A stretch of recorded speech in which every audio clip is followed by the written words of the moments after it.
we have a challenge about everyone's personal style. Talk about how you found your personal styles. So we have a wide variety of personal styles reflected here. So, Yeah, Mikey, what makes you say that's me? Well, like, it came around, I want to say, in like 2004, 2005, when I'm doing my first game marketing and like E3 and stuff. And I thought it would be really cool to wear like a dumb, ironic T-shirt and also a sport coat over it. And then that became the any game designer in the entire industry uniform. Wait, was that you? Did you start that? I started it in 2004. I'm sure other people were doing it too, but I did it very early.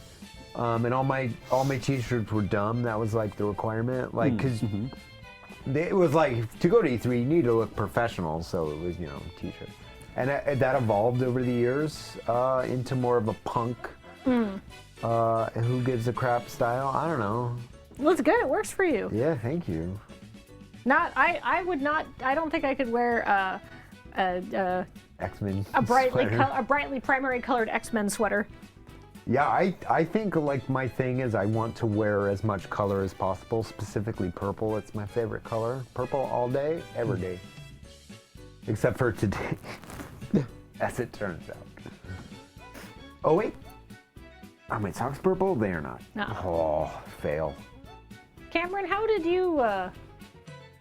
I basically have evolved towards a fairly, what you would call monochromatic look, I guess. Except for my socks, which are, not that. Because I don't really go for excessive ornamentation, I suppose. I don't really like things in my life that don't have a function, which you wouldn't know from looking at my apartment, but I try not to accumulate stuff.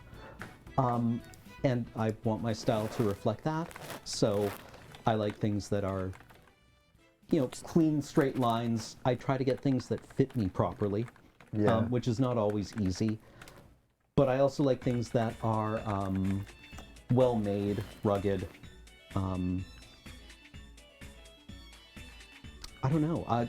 William Gibson talks a lot about how male fashion is kind of heavily rooted in military styling, at least in the 20th century. Or those two have quite an active relationship. I wore camo this week, so. That's but just true, actually. like in the cut of clothes as well, that they both try to look a little intimidating. Right. And ornamental in a sleek way. And that's kind of also foremost in my thoughts. Not that I want to emulate that, but it's something that I'm conscious of. And I want to not necessarily look like I'm dressed like somebody who shops exclusively at a surplus shop, but I don't know, mid-century surplus is actually kind of nice sometimes.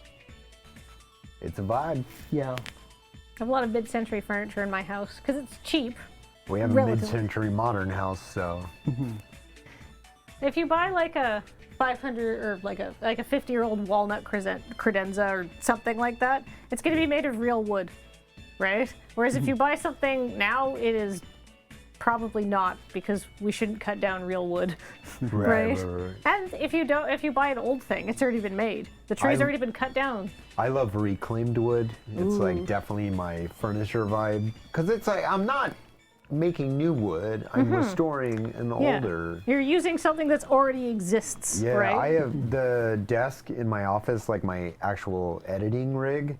The table was made by this woman I found on Etsy who made reclaimed wood tables, and it's made out of an old middle school gym floor, an old barn, a bowling alley with the arrows on the slats. Like, it's such a pristine piece of furniture. That's awesome.